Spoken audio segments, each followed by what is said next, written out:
What is up, everyone? Welcome back to my YouTube channel. Today we will be reacting to the worst crashes of the century, and this is on F1. And I love reacting to videos from this channel. The channel is called Daily Fuel Up, and I think I've done quite a few videos from this channel now. But it is like one of my favorite channels to react to. And one of you requested worst crashes of the century, so there's definitely going to be some crashes here that happened before I started watching F1, because I started watching in like 2017 and it's 2025, so like there's going to be crashes on here that I haven't seen before. So I'm just going to shut up and we'll get straight into it. These are the biggest crashes of the 21st century, and honestly it was tough narrowing it down to just these. So if you guys like the video, let me know and I'll whip up a part 2. So when you think of massive crashes, what pops into your head? A pile up? I wonder if I'm gonna know any of these. Maybe a car going airborne. Oh my. No, don't show me that again. I hate that. Baku 2018 is horrifying. Zhou Guanyu at Silverstone in oh my god, we're starting off with the one that I saw live. Zhou didn't exactly nail his start on Sunday. I get chills every time I watch this, and I don't know whether it's just because I was at the track when this happened. Flew past Zhou, and Gasly was charging up from behind. Meanwhile, Russell had an even worse start. So Gasly was about to squeeze between Zhou and Russell when suddenly...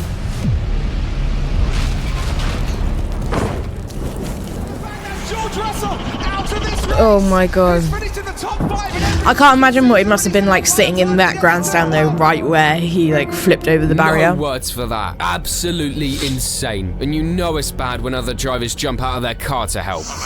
Yeah. Like Russell, who didn't waste any time running straight to Zhou's car, stuck between the fence and the tyre barrier. I mean, have you ever seen a car get trapped like that? I know how claustrophobic it is. Yeah, that is terrifying for a and seeing him being driver in that car, that's kind of like a driver's worst fear. I've got goosebumps all over my body just watching it. To the hospital, and luckily it was confirmed that he was completely fine. It's moments like these that really make you appreciate how safe F1 is these days, and honestly I'm so fucking glad it is.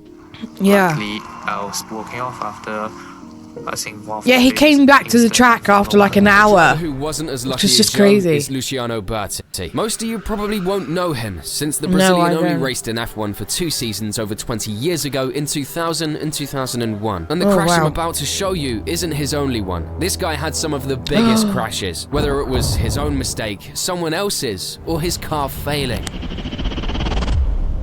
Oh. Oh my! Anyway, after not really impressing Jaguar in his 4 races in 2001, Burti ended up at Prost, a team on its way out of F1. He was desperate to make an impact that season, hoping some other team would notice him and keep him in the game. So that, my friends, would end up causing one of the most terrifying crashes in F1 history. Oh, I'm We're scared. At Spa. Burti is chasing Eddie Irvine. The Brazilian is pushing hard, driving beyond his car's limits. Then they come up to Blanchiment, this very high-paced left-hand corner where Burti goes for the overtake. Oh my! Oh! Oh my god! Just wow. Burti slammed straight into the wall at almost 170 miles per hour with a crazy 111 G impact. And that's with like no halo or anything. He just sank right into them, leaving behind this insane scene.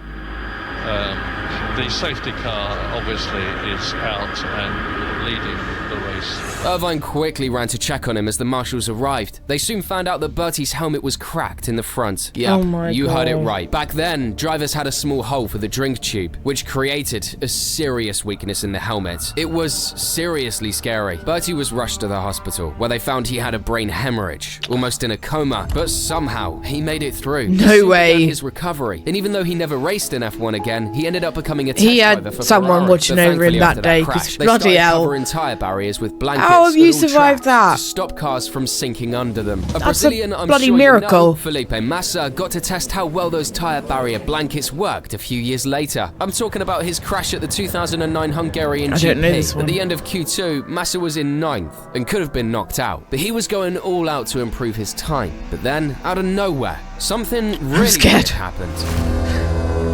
Oh! Did his car just like lock steering? What Why the couldn't heck he turn? happened to him? He just kept going straight. And Yeah. the worst part, listen to the engine. Yeah, even after slamming into the barriers, he was still revving the damn thing. That's my God. never a good sign. No. While we were all glued to the TV, hearts racing. Massa was rushed by helicopter to the Budapest military hospital for urgent treatment. And everyone was left asking, Urgent what the treatment. That's just happened? The replay showed a piece of debris smacking Massa's helmet just above his left eye, while he was going over 160 miles Oh per my hour. God, no The way. hit was so brutal that it knocked him out cold. Turns out, the debris was a spring from Barrichello's rear suspension, and he had actually said that something had come loose just moments before. Oh, no way. So it wasn't anything to do with the car.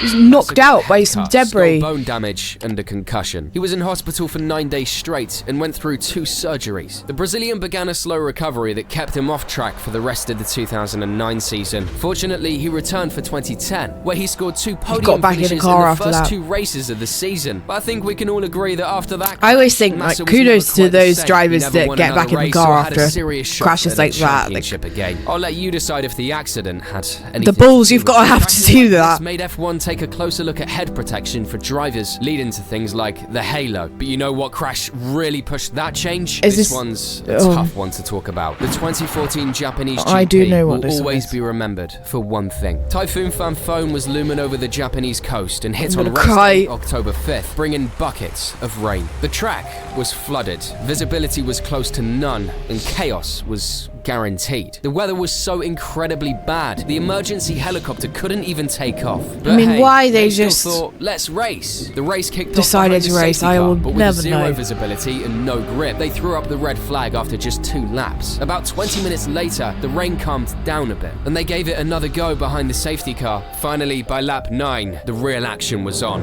He's ready to get going, and as they put the foot down, we can get going in a couple of seconds' time. Things were going kind of smoothly, and the conditions were getting better and better, with drivers switching to intermediates. But by lap 36, heavy rain came back, and that's God. when chaos truly kicked in. Drivers were making mistakes left and right, sliding off the track. On lap 42, Adrian Sutil went off at the Dunlop corner, crashing straight into the barriers. And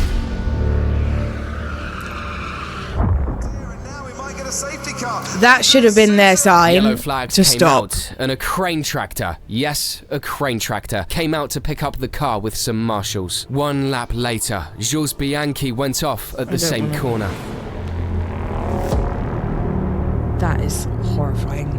I have no words. chills Only after everywhere. that did the safety car come out, with the race being called off moments later. And they've red flagged the race. The race has been stopped for a second. They should have never done the race to All anyone begin could think with. about was one thing: Bianchi's condition. His Marussia was totally wrecked, and the 24-year-old French driver was rushed, unconscious, to the nearest hospital. He had to be taken by ambulance. After that, not much was known about what happened, and the drivers didn't even pop champagne on the podium. Honestly, after everything that went down, no one cared about the result. Initial reports from Bianchi's dad, Felipe, said that Jules was in critical condition with a head injury, had surgery to reduce severe bruising to his head, and was being moved to intensive care. It was not looking good. The French driver's helmet slammed right into the crane tractor, stopping almost instantly. The car took a hit with I feel sick. 58.8 Gs, but Bianchi's body got slammed with a mind-blowing 254 Gs. Absolutely insane. I can't even comprehend. could cry again. 2 days later, the family shared that he hate had a it. diffuse axonal injury, one of the worst brain injuries possible, and was in an induced coma while going through severe surgeries and treatments. 2 months after the accident, the family was feeling hopeful, and Jules was even transferred to his hometown of Nice. He was very close to Ferrari. Maybe he should drive for Ferrari one day. But sadly, he never woke up. Formula One driver Jules Bianchi has died. He was just a great human being, a very humble guy. He left such a mark in the sport and will be remembered forever. He was only 25. As an F1 fan, this is the toughest moment I can remember. It was the first fatal crash since Senna in 1994, and I had so many questions. What the hell was a crane tractor doing on the track? Why didn't the safety car come out straight after Sutil's crash? The thing is, it was the usual procedure up until then, and it wasn't the first time drivers had come close to hitting a crane tractor. Oh my god.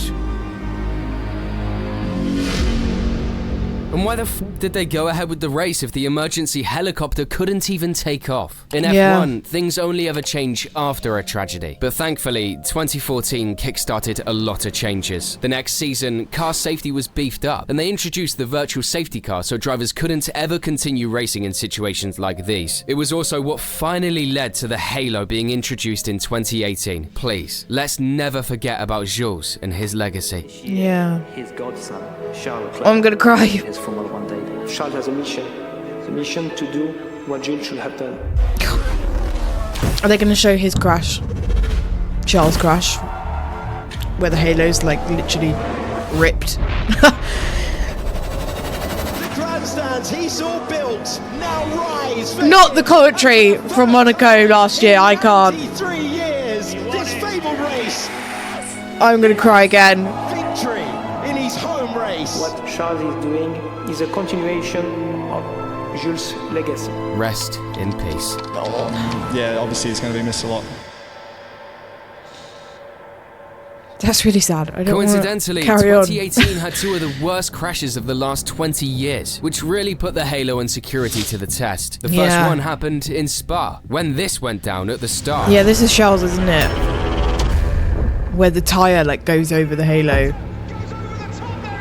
Yeah, the paint's like gone off the car. Did you just see that? Alonso's car went right over Leclerc, Oh and my just God. look at that. If it hadn't been for the Halo, the tyre would have literally crushed his head. But I think it's better to not even think about what could have happened. It was Hülkenberg's fault. He didn't brake in time and sent Alonso flying. But F1 didn't catch a break, because in the second practice of the next race in Monza, there was another big scare. Marcus Ericsson was on the main straight going over 210 miles per hour, when suddenly...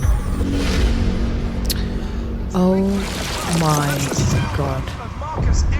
Crazy. The car only stopped after how many? 5, 6 flips? It was completely I think I've seen a video wrecked. with that crash in it Miraculously, before, actually. Ericsson stepped out of the car without... Look at the halo there.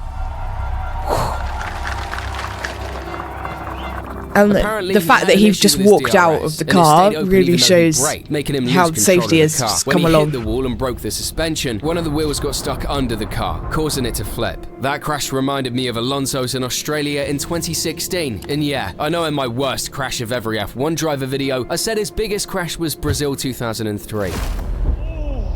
Oh yeah, that one was horrifying. But So I watched that video as well. destroyed me for not including it. Here it is. It was lap 17. I and Alonso was all wasn't over watching in Esteban 2016. Gutierrez's Haas. On the second straight, he popped open the DRS, tucked into the slipstream, and went for the overtake. But Okay. just as he was about to pass him at nearly 190 miles per hour, Oh. Oh my god.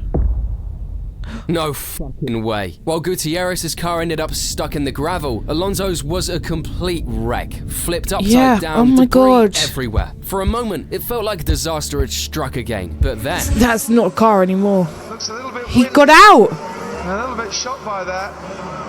And shaking hands with Esteban Gutierrez. This is down at turn 3. What an absolute miracle. I guess the Yeah, adrenaline kicked and he in, just helped him walked get out. that fast. Honestly, seeing how the car ended up. How did you get nothing out of short a that? miracle. If you think that crash was scary, wait until you see this next one. Let's go to Montreal 2007. A lap after the safety car pulls in, still early in the race, Robert Kubicza is in 15th, chasing down Trulli's Toyota. I was only He's like pitted 3 early, when this so now's happened. his chance to make up some ground. So, determined, he goes for the inside of the hairpin to pass him, but messes up the timing.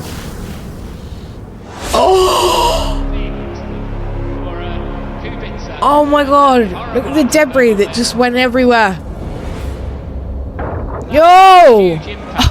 What the hell? Explosion of debris just everywhere. One of the most impressive crashes I've ever seen. He just impressive smashed crash. into the wall at over Great. 160 miles per hour, only to disintegrate as he flipped and hit the other wall. There's no way someone can walk away from that. Yeah. Safety cars and ambulances out, while Kubicza is rushed to the hospital. With an accident this huge, all you can do is anxiously wait for news. Yeah. Thankfully, it turns out he's alright and talking. And just a few No hours way. later, they say it's just a sprained ankle. Just No a sprained way! ankle. The Especially Polish back driver then when came they back didn't 2 have races later and then the halo won or one trial the anything. next year as a little revenge. If you want to know more about his crazy story, and trust me, it gets much, much wilder, check out the full video I made about him. And of Unluckiest course, racer of all subscribe to the time. channel.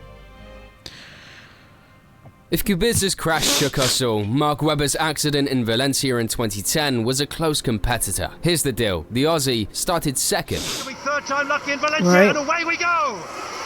Vettel, Webber, Hamilton's got to make a move, and he does do. But a bad start and an early pit stop dropped him way down the order in the first few laps. By lap 10, Webber was closing in on Kovalainen's Lotus for 17th. With his Red Bull, it was only a matter of time before he'd Oh my. get past, but closing in a little too fast. Oh my! Oh my God! Is he breathing? Like, The car flew so high, it Yeah, even hit what the hell? logo above the barriers, slamming into them at a crazy speed. But did you see that? I know he's okay and thriving now, but like, He was that so is pissed off, horrifying. So the first thing he did was chuck the steering wheel. Then he did the same with the headset. I was very happy to walk away from it, to be honest, because you know, when you have There he people is, like just Daniel chucking building you the up and, steering wheel. you know, you just think, oh, back to those guys' days. Obviously, it would have been a different outcome. Of course, I wouldn't have walked away at all. But if there's one crash that's seriously is terrifying Grosjean. to watch, it's Romain Grosjean's at the 2020 Bahrain GP. Stop, I'm going sure to a the lot F1 of you exhibition remember it. in I London mean, in like how 2 could you days, ever and they've forget? got It all his seemed like just burnt another engine in regular a race case, start. and I'm so excited to see It's it. lights out and away we go. Hamilton then gets away well. Until, out of nowhere, I just know it's gonna give me chills.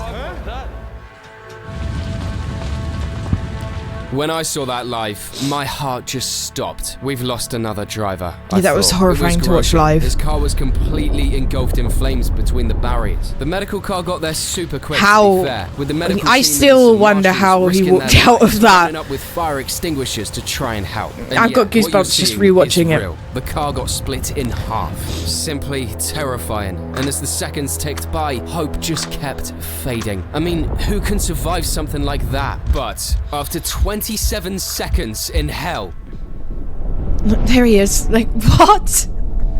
How have you done that? How did he jump out? That's an act of God. It was a miracle. It was absolutely a miracle. Chills. there's Oh my no God, I'm gonna start fucking crying. way. At that point, it was the last thing I expected to see. But I think it's the last thing everyone expected to see. A movie. The French driver was taken to the hospital, and they confirmed he was mostly okay. Just wanted to say I'm okay. Look at that. Well, sort of okay. Thank you very much for all the messages. Of course, he had serious burns on his hands and feet, but no real risk of anything severe. Unreal. Wow. You know, I'm the man that walked out of fire. Turns out Grosjean made a sharp turn after the third corner, crashed into Kvyat's racing line, and slammed into the wall at almost 120 miles per hour, hitting with 67 Gs of force, tearing right through it and splitting his car in half. From the halo, the helmet, the hands device, the cockpit, the headrest, and the fireproof Yeah, they've got overall. that in Every the little exhibition. security improvement played its role in saving Grosjean from the I'm so impossible. excited to And of see it. course, Dr. Ian Roberts, the FIA's medical rescue coordinator, Alan van der Merwe, the driver of the FIA F1 medical car, all played a huge part in saving him. Yeah.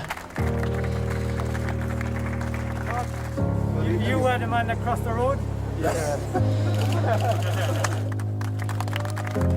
As much as I love to clown the FIA, I think we need to take a quick second and respect the work and improvements that have been made to reach this stage. Obviously, it's motorsports. It'll never be 100% safe, but F1 has come an incredibly long way. Well, they were just crazy. I had seen most of those, but the ones like the 2016 Alonso one I hadn't seen before, and like the Webber one I hadn't seen that, and like the ones that happened in like the early 2000s I hadn't seen those. But even the ones that I had seen before, it was so crazy to like rewatch them. I get chills every time I see them, but I just absolutely love that video. I love videos. I love watching videos from this channel. And one of you requested this one. So big thank you to the person that requested this video. And with that being said, if you have any other videos that you'd like me to react to, drop them in the comments. I'm working my way through everybody's suggestions at the moment. If you did want to check out any of my other socials or become a Patreon member and get early access to videos like this or top priority over your suggestions, then you could do all of that down below. But I hope you enjoyed today's reaction, and I will catch you next time for the next one. Bye.